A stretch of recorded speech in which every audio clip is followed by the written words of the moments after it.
Hello, good morning students. मैं Ravi sir आप लोगों को स्क्वायर डाइस में स्वागत करते हैं।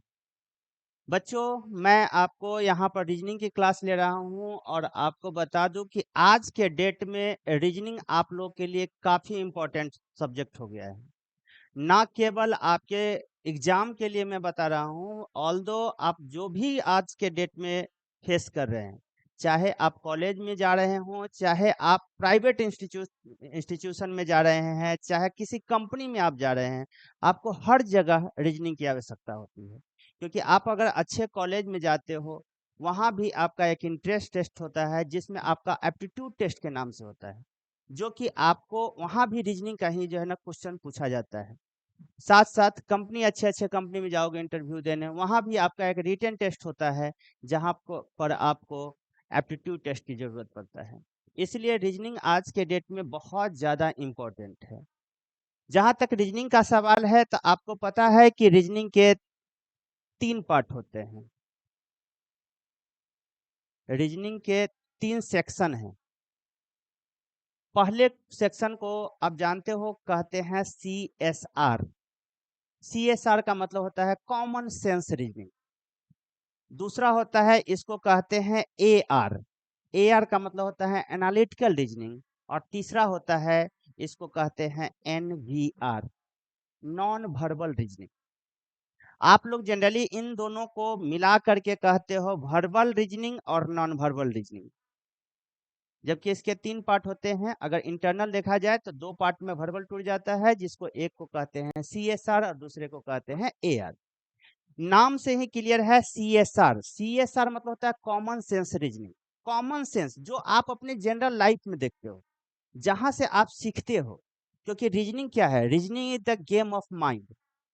आप जैसे ही माइंड लगाते हैं तो वहां पर आपका रीजनिंग लगना स्टार्ट हो जाता है। तो ये CSR जो होता है आपके जनरल लाइफ से है। आप जनरल लाइफ में क्या करते हो? आज तक स्टूडेंट आप लोगों ने क्या किया? आप लोगों ने अच्छे से अच्छी पढ़ाई के लिए कोशिश किया। आप चाहे कि हमारा रैंक ये हो, मेरा फर्स्ट रैंक हो, मेरा सेकेंड रैंक हो, रैंक के पीछे आपने भागा। ठीक है, इसी को रीजनिंग के भाषा में हम लोग कहते हैं रैंकिंग। जहां तक आज हम सभी के पास में क्या है? मोबाइल है। आज इलेक्ट्रॉनिक सिस्टम का जो है ना जमाना है। इसमें हम लोग क्या करते हैं? अपने सिस्टम को, अपने मोबाइल को हम लोग क्या करते हैं? कोड लगा के रखते हैं। हम जानते हैं तो उसको खोलते हैं, नहीं जानते हैं नहीं खुलता है। हम जानते हैं जिस पैटर्न से लॉक करते हैं उसको कहते हैं कोडिंग डिकोडिंग। और जिससे हम आराम से खुल जाता है उसको कहते हैं डिकोडिंग। जिससे कोड कर लॉक करते हैं उसको कहते हैं कोडिंग। इसी प्रकार से हम लोग जो है ना परिवार में, समाज में क्या ढूंढते हैं? हमारे परिवार और समाज में अगर देखा जाए तो हमारे लिए क्या होता है इम्पोर्टेंट? मम्मी पापा चाचा इस सब को ढूंढते हैं ना। इसी को रीजनिंग की भाषा में हम लोग बोलते हैं तो कहते हैं इसको ब्लड रिलेशन। ठीक है, जहां तक आगे की बात करते हैं, आज कंप्यूटर का जमाना है। कंप्यूटर में क्या करते हो आप? कोई भी इंफॉर्मेशन लेना होता है आप कंप्यूटर में टाइप करते हो। आपने इंटर मारा, वहां से कुछ रिजल्ट आपके सामने आता है। इसी को रीजनिंग की भाषा में हम लोग कहते हैं इनपुट आउटपुट। ठीक है, जहां तक आप फॉर्म भरते हो, स्टूडेंट हो, बराबर फॉर्म का देखते हो, एडवर्टाइजमेंट आया, एडवर्टाइजमेंट को आप क्या करते हो? रीड आउट करते हो। उसमें कुछ क्राइटेरिया रहता है, अगर सारे क्राइटेरिया आप फुलफिल कर देते हैं तो आपका सिलेक्शन हो जाता है। नहीं किए, रिजेक्शन हो जाता है। कभी कभी इंफॉर्मेशन पूरा नहीं दिए तो आपको जो है ना एक इंटीमेशन मिलता है। ठीक है, तो इसी को रीजनिंग के भाषा में कहा जाता है डिसीजन मेकिंग। तो तुम देख रहे हो कि CSR जो होता है ये पूरे अपने लाइफ से रिलेटेड बातें होता है। जहां तक AR का बात है, AR मतलब एनालिटिकल रीजनिंग। एनालिटिकल मतलब होता है एनालाइज करना। अगर मान लिए कि कोई बंदा कुछ कहा तो उसका मोटो क्या था, बोलने का मतलब क्या था, उसके रीजन को पकड़ना ही जो है ना इसमें AR में आता है। मान लिए कि हमने कहा आपको कि क्या डाउरी लेना चाहिए, तो पहले तो आपके दिमाग में होगा कि ये स्टेटमेंट आया क्यों। अर्थात इसके पीछे मेरा कुछ न कुछ सोच रहा होगा कि डाउरी लेना चाहिए या नहीं लेना चाहिए। कुछ न कुछ तो आया होगा, सोसाइटी में कुछ न कुछ तो चला होगा जिसकी वजह से मेरे को आज दिमाग में आया कि डाउरी लेना चाहिए न लेना चाहिए, ये आपसे पूछूं। तो ये जो मेरे दिमाग में दौड़ता है, जो बातें होता है, उसी को कहते हैं रीजनिंग के भाषा में एजम्पशन। और जिस एजम्पशन को हमारा सबसे पहले दिमाग में आता है, जिसके कारण से हम आपके सामने बोलते हैं, तो उसी को कहते हैं स्टेटमेंट। तो यहाँ हमको जो एनालिटिकल में पढ़ना होता है, तो स्टेटमेंट और एजम्पशन के बारे में। जैसे ही हमने कहा आपको कि डाउरी लेना चाहिए या नहीं लेना चाहिए, तो आपके भी दिमाग में होगा कि सही बात है कि इसको लेना चाहिए कि नहीं। कुछ बच्चे होंगे, कुछ लोग होंगे जो डाउरी के फेवर में होंगे, कुछ होंगे कि नहीं इसके अगेंस्ट में होंगे। अब सीधे आपके फेवर में कह देने से और अगेंस्ट में चले जाने से ये कोई कंक्लूजन नहीं निकलता है। तो आप जो भी बात करते हैं उसके पीछे एक तर्क होनी चाहिए और वो तर्क वैलिड होना चाहिए। तो उसी को रीजनिंग की भाषा में कहा जाता है आर्गुमेंट। जैसे ही आर्गू किए कि हाँ लेना चाहिए या नहीं लेना चाहिए, उसके फैक्ट के बारे में बात किए, और तब जाकर के जो है हम आगे बढ़ते हैं, तो वहां से कंक्लूजन पर आते हैं। और कंक्लूजन हमारा जो है ना, वो थॉट के बाद दिया गया डिसीजन होता है। तो इसलिए यहाँ पर उसको कहते हैं स्टेटमेंट एंड कंक्लूजन। मतलब आप देख रहे हो, तो इस जगह जो भी बात हम कर रहे हैं, ये क्या चीज है, थॉट रिलेटेड बातें होती, सोचने, एजम्पशन के बारे में कर रहे हैं, तो एज्यूम कर रहे हैं, तो जो मेरे थॉट डेवलप हो रहा है। हमने जो बात किया आर्गुमेंट के बारे में, तो आर्गुमेंट के बारे में अगर बात कर रहे हैं, तो उसके पीछे की सोच के बारे में कि वो बंदा सही सोच रहा है या गलत सोच रहा है, उसके बारे में हम बात करते हैं। जैसे ही वहां से बढ़े तो कंक्लूजन लिए, कंक्लूजन में क्या हुआ कि अपना आर्गुमेंट दिए, आर्गुमेंट का जो है ना रीजन समझे, और रीजन को समझ करके फिर उसमें से जो कंक्लूड किए, वही चीज यहाँ पढ़ना होता है एआर में। नॉन वर्बल का जहां तक सवाल है, नॉन वर्बल नाम से ही क्लियर है, नॉन वर्बल जिसमें वर्ब की बात ही नहीं हो। मतलब क्वेश्चन कुछ कहेगा नहीं हमको कि हाँ हमें ये कहिए। क्वेश्चन जहां इसने खुद कहा कि हमको वर्ब के बारे में हम कोई बात ही नहीं करेंगे, नॉन वर्बल रीजनिंग, हम वर्ब के बारे में नहीं बात करेंगे। देखो किसी भी चीज को रिप्रेजेंट करने का तीन तरीका होता है। एक तरीका होता है बोलकर, इसने कहा कि हम वर्ब की चर्चा नहीं करेंगे, बोलेगा ही नहीं क्वेश्चन। दूसरा होता है किसी चीज को करने का इशारा करके, तो फिर क्वेश्चन तो इशारा करेगा नहीं। तो फिर तीसरा तरीका किसी चीज को रिप्रेजेंट करने का होता है कि पिक्चर दिखा के। मतलब हम इसमें रीजनिंग में पढ़ते हैं पिक्चर रिलेटेड, फोटो से रिलेटेड बातें करते हैं। जैसे paper cutting, paper folding, water image, mirror image, embedded figure, counting figure, dice, cube, cuboid, मतलब पिक्चर से रिलेटेड जितनी बातें होती हैं वो सारे के सारे कहा जाता है नॉन वर्बल रीजनिंग। अब क्वेश्चन उठता है कि सर हमारे लिए क्या इंपॉर्टेंट है। तो आपको बता दें कि अगर आप देखो, अपने इंडिया में दो प्रकार का पेपर जो आप लोग तैयारी करते हो, उसको दो कैटेगरी में बांटा गया है। एक होता है जिसको हम फाइनेंशियल इंस्टीट्यूशन का पेपर कहते हैं, और दूसरा जो होता है उसको कहते हैं जनरल कंपटीशन का। फाइनेंशियल इंस्टीट्यूशन में जैसे ही जाते हो तो आपके पास दो अपॉर्चुनिटी मिलता है। एक होता है जो बैंकिंग का अपॉर्चुनिटी होता है, और दूसरा होता है जो इंश्योरेंस सेक्टर का होता है। ये दो सेक्शन में इसको बांट रखा गया है। और जो रेस्ट जितने हैं सारे के सारे जनरल कंपटीशन कहलाते हैं। चाहे आप एसएससी दे रहे हैं, चाहे आप रेलवे दे रहे हैं, चाहे आप सीपीओ दे रहे हैं, सीपीएफ दे रहे हैं, चाहे किसी स्टेट एग्जाम को दे रहे हैं, स्टेट एसएससी दे रहे हैं, चाहे आप पोस्टल डिपार्टमेंट दे रहे हैं, आप जो भी एग्जाम देते हैं सारे एग्जाम को जो है जनरल कंपटीशन कहा गया है। लगभग सभी का सिलेबस जो है ना एक जैसा ही होता है। हाँ, स्टेट वाइज में फर्क यही पड़ता है कि कहीं इंग्लिश का इंपॉर्टेंस होता है, कहीं नहीं होता है। ठीक है, तो इस दो कैटेगरी में अगर आप फाइनेंशियल इंस्टीट्यूशन का प्रॉपर दिमाग में लेके चलते हो कि नहीं मेरे को बैंकिंग और एसएससी में जाना है, तो आपको बता दें बैंकिंग और एसएससी के लिए हमारा जो सबसे ज्यादा इंपॉर्टेंट है वो ये दो सेक्शन। दैट मीन्स बैंकिंग और एसएससी, बैंकिंग और इंश्योरेंस में पढ़ने के लिए मेरे को सीएसआर और एआर पे काफी ज्यादा फोकस करना पड़ेगा। ठीक है, और जनरल कंपटीशन में जाते हैं तो हमारे लिए तीनों सेक्शन जरूरत होगा। लेकिन आज के डेट में आप जानते हैं कि हमारे साथ में क्या है कि सीईटी का सिस्टम आ रहा है। जैसे ही सीईटी सिस्टम आ रहा है तो इसके तहत अब हमारा क्या हो जाएगा, कॉमन सिलेबस हो जाएगा। और जैसे ही कॉमन सिलेबस होगा तो हमें सभी को तीनों सेक्शन पढ़ने की जरूरत होगा। तो अब पहले की तरह बात नहीं रहा, ठीक है। तो ये रहा हमारा क्या चीज, पढ़ने का ये। अगर आप फाइनेंशियल इंस्टीट्यूशन में आप बैंकिंग और इंश्योरेंस का पेपर देने जाते हैं तो आपके पास में प्री टेस्ट में आपका रीजनिंग जो होगा, मोस्ट प्रोबेबिलिटी आपको पता है कि रीजनिंग में 35 क्वेश्चन होंगे और 35 क्वेश्चन में से मोस्ट प्रोबेबिलिटी है कि यहाँ CSR से जो क्वेश्चन आएगा वो 32 से 35 क्वेश्चन हो सकता है। 32 से 35 कहने का मतलब है कि अगर 32 क्वेश्चन आता है CSR से, कॉमन सेंस रीजनिंग से, तो इधर जो 3 क्वेश्चन होगा वो आपका AR से आएगा। लेकिन प्रोबेबिलिटी है कि 35 का 35 में क्वेश्चन जो देखा गया है कि CSR से आता है।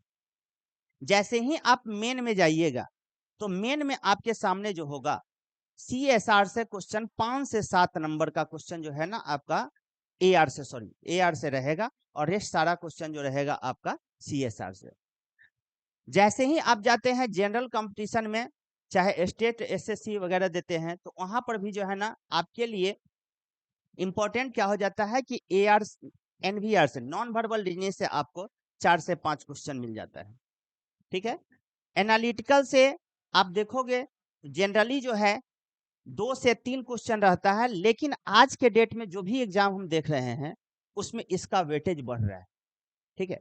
तो इसका वेटेज आजकल ज्यादा दिया जा रहा है, तो हो सकता है कि आपको 5 से 7 भी पूछा जा सकता है, क्योंकि NTPC ने किसी में 5 किसी में 7 क्वेश्चन तक इससे टच किया है, और रेस्ट क्वेश्चन जो होता है वो CSR से होता है।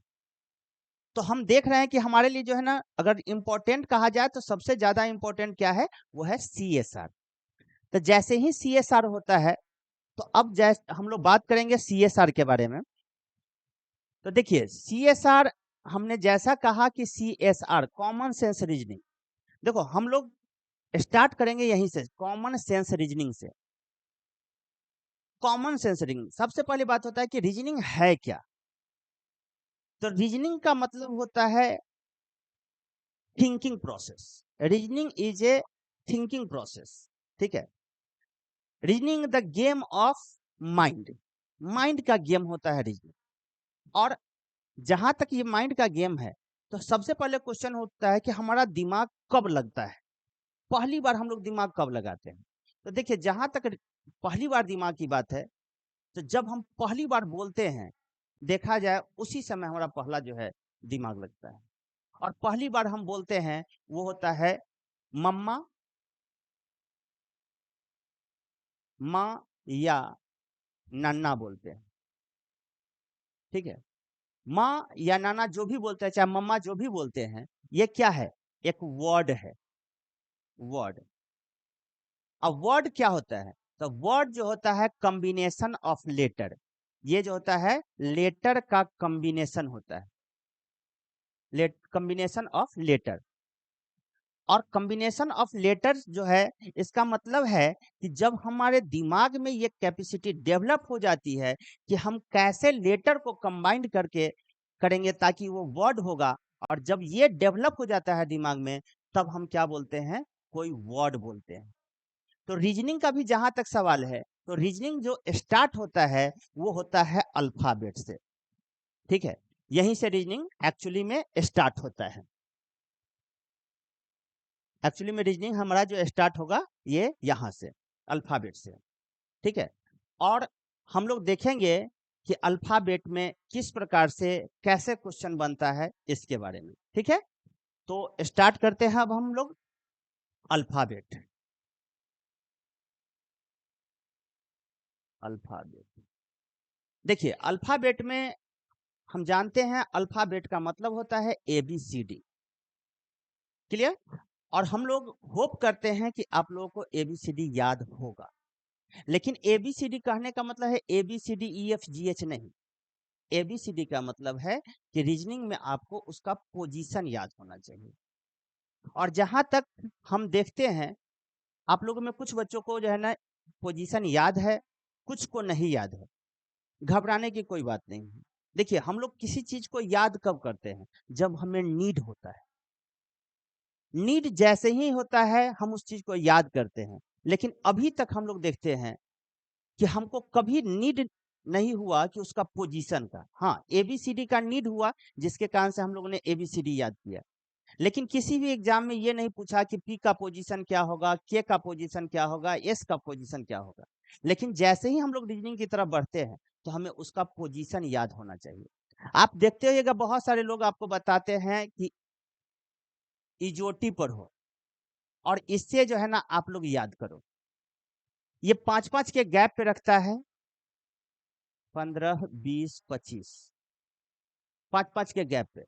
हम कहते हैं कि क्यों याद करोगे ऐसे भी, क्योंकि इसमें भी तो टाइम लग जाएगा ना काउंट करने में। तो हम लोग ऐसा कुछ भी नहीं याद करेंगे जो कि हमारा टाइम किल करे, क्योंकि आप जानते हैं कि आपके एग्जाम में जो होता है वो अगर रीजनिंग के लिए सेक्शन देखिएगा तो आपके पास में 20 मिनट का टाइम होता है और टोटल नंबर ऑफ क्वेश्चन होता है कितना, 45। अगर एवरेज टाइमिंग देख लो आप तो एक क्वेश्चन के लिए मात्र आपके पास 36 सेकेंड का टाइम, और उस 36 सेकेंड में आपको सारा कहानी जो है ना खेलना है। अब अगर आगे पीछे जोड़ जाड़ करने लगे तो मेरा टाइम किल हो जाएगा। तो क्यों नहीं हमको इसका पोजीशन डायरेक्ट याद हो, और डायरेक्ट याद किया जा सकता है। देखिए याद करने के लिए भी जो है ना 3 तरीका होता है। एक तरीका होता है कि हम किसी चीज को रटे, लेकिन जानते हैं कि रटा हुआ चीज कभी याद नहीं रहता है। एक समय आता है उसको हम भूल जाते हैं। जैसे आपने बहुत कुछ रटा 9th में, 10th में, 12th में, लेकिन क्या आज वो याद है?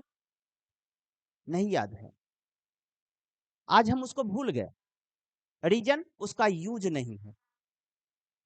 यहाँ पर आपको क्या करना है, याद करना है। अगर मेरा एक्सपीरियंस जहां तक अपना है, जैसा हम आप लोगों को जो है ना 14 ईयर से पढ़ा रहे हैं, इसमें हमने देखा है कि बच्चों को जनरली क्या रहता है, ए से एफ तक याद रहता है और लास्ट के वाई और जेड याद रहता है, और इस बीच में से अगर पूछा जाए उससे तो वो भूल जाता है। देखिए अगर आप सोच के देखो, टोटल लेटर होता है 26, आपको इधर 6 तक याद है और यहाँ पे 2 याद है, 6 2 8 आपको याद है, और 8 अगर आप इसमें से घटा देते हैं तो आपके पास में टोटल बचता है कितना, 18। और एवरेज एज अगर आप कंपटीशन की तैयारी करते हैं तो आपका 18 एज होगा। अगर सोच के देखो, साल में भी अगर एक याद करते तो शायद ये याद हो गया रहता, लेकिन आपको याद नहीं हुआ। क्यों? क्योंकि आपको नीड नहीं। आज से हमको ये नीड है। तो देखिए जैसा हमने आपको कहा कि याद करने का जो है ना 3 तरीका होता है। 3 तरीका क्या है? एक तरीका होता है कि हम उसको रटे, लेकिन हमने क्या कहा, रीजनिंग रटने का चीज ही नहीं, क्योंकि reasoning is the game of mind. तो हम एक तरीका है कि याद करें, हम इसको प्रेफर नहीं करते हैं।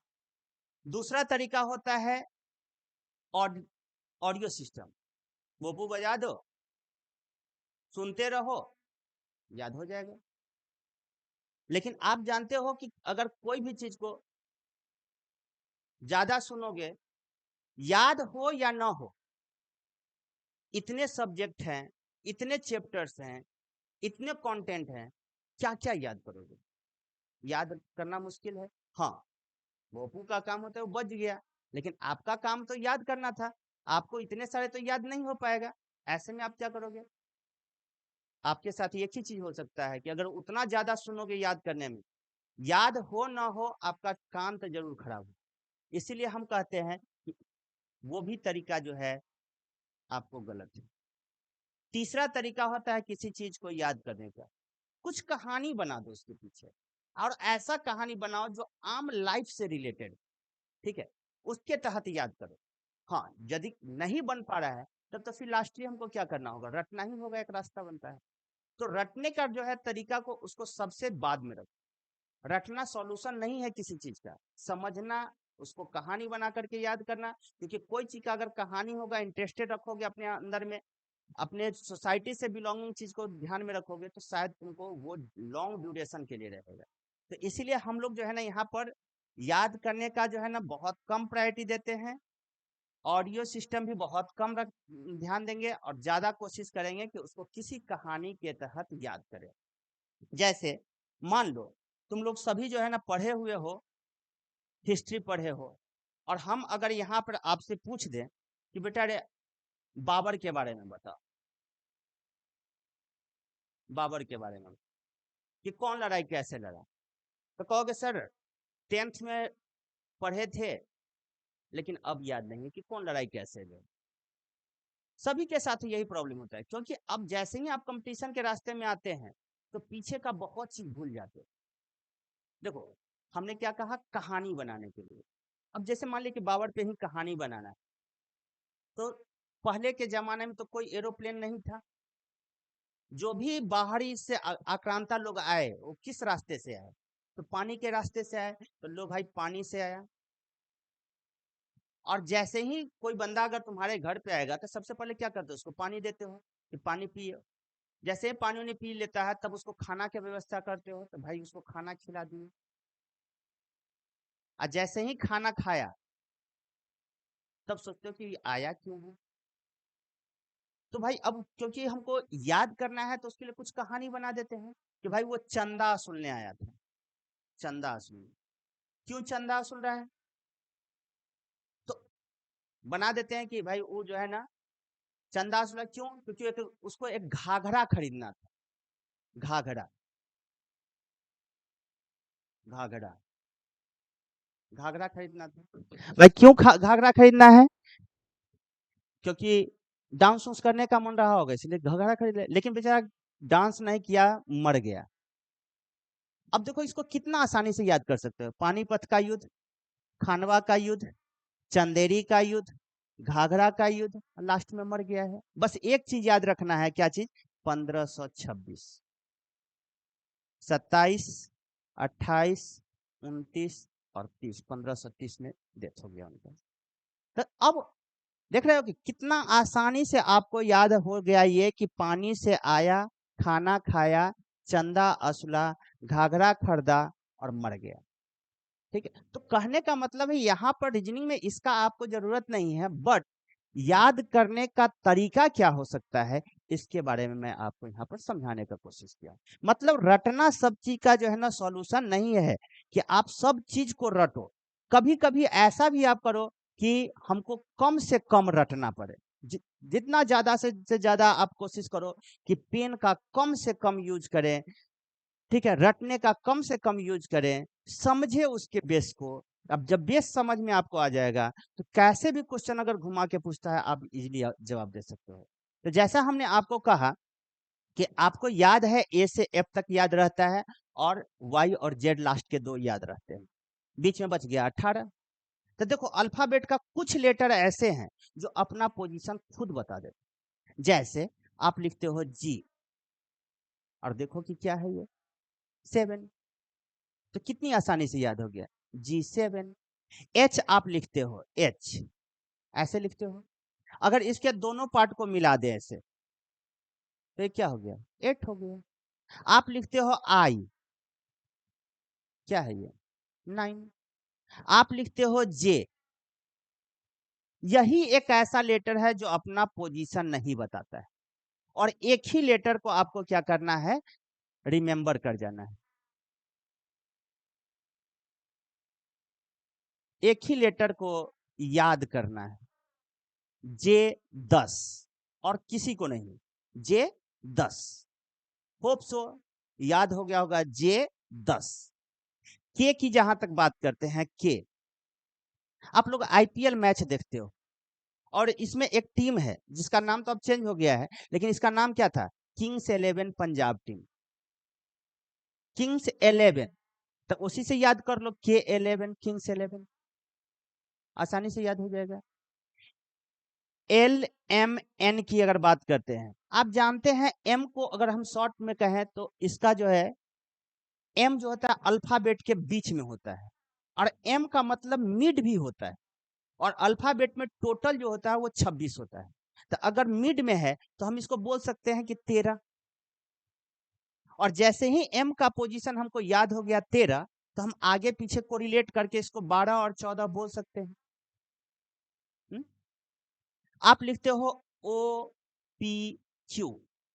अब P के बारे में बताते हैं। देखो हम लोग सोसाइटी में रहते हो और सोसाइटी में आपके तरह तरह के लोग होते हैं, कुछ अच्छे नेचर के होते हैं, तो कुछ बुरे नेचर के भी होते हैं, बैड हैबिट होता है उनके अंदर। अब जैसे ही मान लेते हैं, मान लो कि कोई बंदा पी के टूल है, तो हम लोग क्या कहते हो उसको, भाई पी के सो जा, सो जा 16, एक फोनेटिक्स है दोनों का, सो जा 16, आसानी से याद रहेगा, ठीक है। तब पी के क्या करो, सो जा 16 से याद कर लो, ठीक है। अब ऐसा करना नहीं, जस्ट हमको क्या कहे हैं, याद करने के लिए एक तरीका डेवलप करना है जो कि हमको याद रख सके। अब जैसे ही मान लिया कोई पिए हुआ है, तो हम उसको कह दिए कि पी के क्या करना है, सो जाना है। जब सुबह में उठता है तब हम लोग क्वेश्चन उसे करते हैं, अच्छा एक चीज बताओ, रात को क्यों पिया था, पीने के बाद क्यों ना बोलते हैं, तो 16 के बाद क्या हो गया, 17। और अचानक देखते हैं तो कहते हैं ओ पी के सोया हुआ है, 15 16 17, आराम से याद हो गया। आर की जहां तक बात करते हैं, R R R R R 18, R 18 को रिलेट करना सीखो, आर 18 याद रहेगा। एसटी की बात करते हैं, T20 मैच देखते हो, याद कर लो T20। और इसको खेलने वाला महान व्यक्ति थे कौन, सचिन तेंदुलकर। सचिन तेंदुलकर और 2020 में 19-20 का फर्क था। सचिन तेंदुलकर रिटायर हो गए, 2020 मजे से चल रहा है ना, तो सचिन तेंदुलकर 19 हुए, 2020 20 हो गया इनके। क्लियर। यू की जहां तक बात है, यू देखो, आप लोग इंग्लिश पढ़ते हो, इंग्लिश में आप लोगों को पता है कि पर्सन, पर्सन कितने प्रकार के होते हैं, 3 प्रकार के, first person, second person, third person. First person जो स्पीकर होता है, जो बोलता है, इसको फर्स्ट पर्सन कहते हैं। जिससे बात आप कर रहे हो उसको सेकेंड पर्सन कहते हैं, जिसके बारे में बात करते हैं उसको थर्ड पर्सन कहते हैं।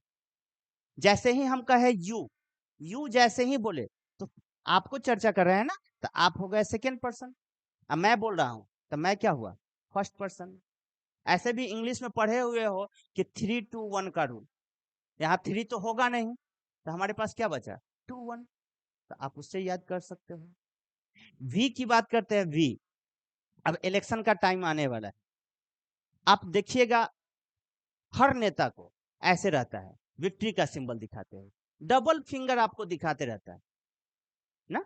तो आप भी क्या कीजिए, उसको डबल, आपको 2 उंगली दिखाता है, आप उनको दोनों हैंड से दिखा दीजिए, डबल 2 दिखा दीजिए, ठीक है, वी हो गया। डब्लू की जहां तक बात करोगे, डब्लू, इसमें ज्यादा दिमाग लगाने की जरूरत नहीं है। अगर इसको हम एंटी क्लॉक में रोटेट कर दें तो ये 3 बन जाएगा, ये 22 तक गए हैं तो ये क्या हो जाएगा, 23 हो जाएगा। एक्स की बात करते हैं, एक्स, ये मल्टीप्लाई का सिंबल है, 2 जा क्या होता है 4, आप आराम से याद कर लोगे। तो होप सो आपको इसका पोजीशन याद हो गया होगा। लेकिन एक बार फिर से आपको रिपीट करा देते हैं, ए से एफ तक आपको याद है, जी क्या था अपने शेप में, G7, एच क्या था अपने शेप में, क्लियर, 8 हो गया। आई अपने शेप में है, जे को क्या करना है, रट जाना है, J10। के को कैसे याद किए, किंग्स 11 पंजाब टीम से। LMN, एम कहाँ है, मिड में, मिड में है तो 13, बीच में है क्योंकि 26 होता है, तो मिड में है तो 13 हो गया। एल पहले होता है 12, एन बाद में होता है 14। OPQ, पी के सो जाना था 16, क्यों बाद में बोलते हैं 17, और कहते हैं ओ पी के सोया हुआ है 15 16 17। आर की बात है, आर को हम लोग कैसे याद किए, आर 18 फोनेटिक्स से, आर 18। एसटी को याद किए कैसे, सचिन तेंदुलकर 2020 19-20 से। यू को याद किए कैसे, सेकेंड पर्सन फर्स्ट पर्सन से, सेकेंड पर्सन फर्स्ट पर्सन से। वी को याद किए हैं विक्ट्री से, डबल विक्ट्री से। डब्लू को याद किए एंटी क्लॉक में रोटेट करके। और एक्स को याद किए मल्टीप्लाई सिंबल से, 2 जा 4 से, ठीक है। तो होप सो आपको जो है ABCD का पोजीशन याद हो गया होगा अच्छी तरह। लेकिन एक यहाँ पर बात उठता है कि क्या सर ये पोजीशन हमको डायरेक्ट पूछेगा एग्जाम में? तो नहीं, ये हम अपनी सुविधा के लिए किए हैं, ठीक है। क्योंकि अगर अल्फाबेट का पोजीशन हमको याद हो गया तो इससे हमको फायदा क्या होगा? एक तो फायदा होगा कि अल्फाबेट पूरी तरह कंप्लीट हो जाएगा। इसके नेक्स्ट चैप्टर जो हम आपको पढ़ाएंगे वो क्या चीज? Coding decoding. कोडिंग डिकोडिंग, इसमें भी आपको 80% क्वेश्चन, खाली आपको पोजीशन याद रहता है तो 80% क्वेश्चन सिर्फ और सिर्फ आपको इसके पोजीशन याद करने से सॉल्व हो जाएगा। तो होप सो आपको अच्छा लगा होगा। मिलते हैं नेक्स्ट क्लास में, आपको इससे आगे की कहानी कहें। Thank you for today, see you again.